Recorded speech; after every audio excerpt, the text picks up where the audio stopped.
The Darkness at Thunder Mountain, Chapter 15. Lacie, you are sick. We really need to get out of here and find you some help. I need you to help me. I can't lift you like this by myself. Please. Weston pleaded with her. Lacie opened her eyes halfway and put her arms out towards him. Okay, you are going to get on my back. I can carry you like that. Weston knelt down and grabbed Lacie's arm, pulling it up over his back and onto his shoulder. Help me, Weston yelled. Lacie pushed herself up with what little strength she had and threw her arms over his shoulders. She rested her head onto her arm and collapsed onto him. Weston grabbed onto her by reaching his arm around her back and under her thighs. He finally had a hold of her, but was going to have to leave the backpack behind. The flashlight dangled from Weston's finger, barely offering any assistance in showing the way out of the cave.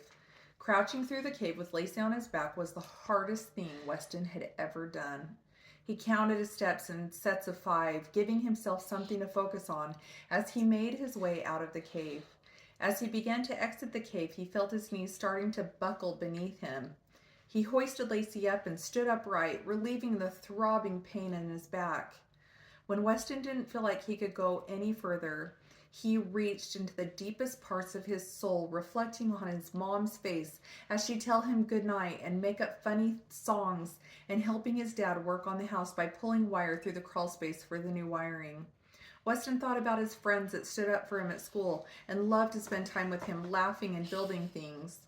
Weston thought about Lacie and her funny sense of humor and the way she'd make up songs and play on her keyboard for hours. How she'd whine really loud when he did something to bother her and make it a way bigger deal just for attention. He thought about their food cooking competitions or racing to see who could get to their bed first at night. Weston continued to move forward until his body gave out and he collapsed forward, knocking the breath out of his lungs with Lacie on his back. He rolled Lacie onto her side and paced as he struggled to catch his breath. Panic started to set in until suddenly his lungs relaxed and allowed him to take in a deep breath of air. Weston went to Lacie and felt her forehead. She was sweating and hardly responsive. Her foot had continued to swell, and the quarter-sized bite had doubled in size. Weston knelt next to Lacie and combed her hair with his fingers. He began to talk to her about stories from home. Remember the time we went to Disneyland and we went on that scary ride?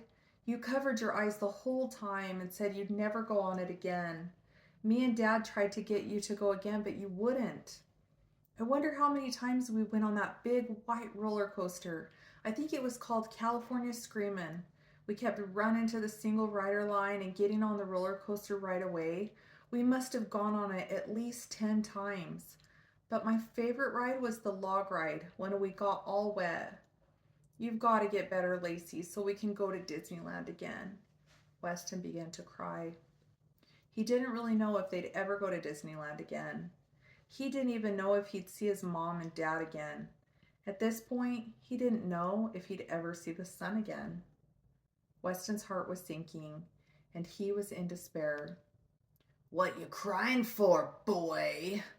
Beau's raspy, deep voice made Weston's stomach turn.